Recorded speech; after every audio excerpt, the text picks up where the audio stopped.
नमस्कार दोस्तों, मेरा नाम डॉक्टर संयम त्यागी है और मैं एक साइकियाट्रिस्ट यानी कि मनोचिकित्सक हूँ। आज मैं आपको अपने ओपीडी के सबसे कॉमन केस के बारे में बताने जा रहा हूँ।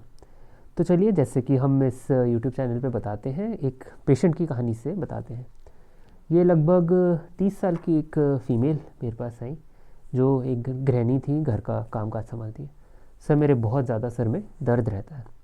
ऐसा लगता है कि सर पे किसी ने पत्थर से बांधे हैं, ऐसा लगता है कि किसी ने कोई पट्टा सा बांध दिया है। इतना सर हर समय भारी रहता है और ज़्यादातर ये देखा गया है कि ये हल्का हल्का मीठा मीठा दर्द पूरा सुबह से शाम तक रहता ही है। कभी कभार जैसे नींद लेती हूँ, सो जाती हूँ तो बेहतर हो जाता है।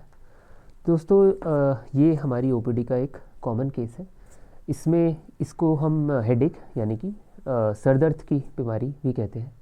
ये जो टिपिकल टाइप का हेडेक जो भी मैंने आपको बताया इस पेशेंट की कहानी से, इसे हम टेंशन टाइप ऑफ हेडेक भी कहते हैं।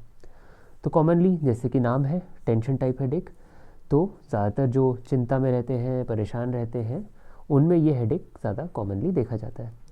अगर मैं परसेंटेज वाइज बात करूँ तो लगभग 35 से 40% ज़्यादातर जो हेडेक के मरीज़ होते हैं उन्हें यही टेंशन टाइप का हेडेक होता है।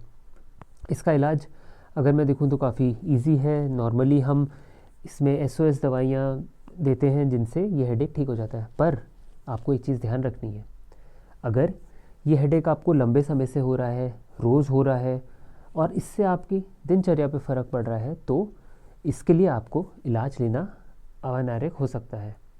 आपको इलाज, रेगुलर दवाइयाँ इसके लिए लेनी पड़ सकती हैं। तो इसके लिए कई अलग अलग प्रकार की दवाइयाँ आती हैं जो हम टेंशन टाइप हेडेक में देते हैं।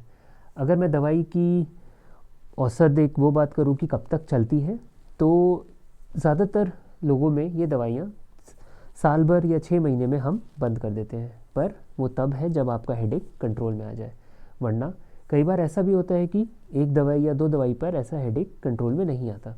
उस केस में हमें दवाइयाँ भी कभी कभार ज़्यादा देनी पड़ सकती हैं और लंबे समय के लिए भी देनी पड़ सकती हैं।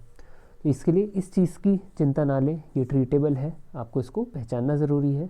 और अगर आप या आपका कोई परिजन ऐसी किसी सरदर्द की दिक्कत से जूझ रहा है तो उन्हें अपने नज़दीकी साइकियाट्रिस्ट या मनोचिकित्सक को ज़रूर दिखाएं। धन्यवाद।